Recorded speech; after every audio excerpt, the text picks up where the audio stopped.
गड़िया बुड़ी नाबालिका मृत घटनास्थल में पुलिस तदंत जारी। केन्दुझर जिला घटगाँ थाना अंतर्गत नाकझरी ग्राम में घटी एभली एक घटना।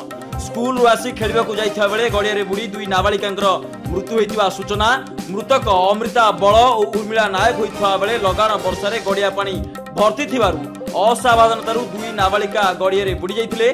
घर लोक बहु खोजाखोजी करने गड़िया उभय को उद्धार कर मेडिकल भर्ती करते। डाक्तर दुई जन नाबालिका मृत घोषणा करे। पुलिस मेडिकल पहुंची तदंत चलाई जनापड़ी। गड़िया बुड़ी नाबालिका मृत घटनास्थल में पुलिस तदंत जारी। केन्दुझर जिला घटगाँ थाना अंतर्गत नाकझरी ग्राम में घटी एभली एक घटना। स्कूल आसी खेलने जाइथा बेले गड़िया बुड़ी दुई नाबालिका मृत्यु होता सूचना। मृतक अमृता बल और उर्मिला नायक होता बेले लगान वर्षा गड़िया पानी भर्ती असावधानतार दुई नाबालिका गड़िया बुड़ी जाते। घर लोक बहु खोजाखोजी करने गड़िया उभय को उद्धार कर मेडिकल भर्ती करते। डाक्तर दुई जन नाबालिका मृत घोषणा करे। पुलिस मेडिकल पहुंची तदंत चलाई जनापड़ी।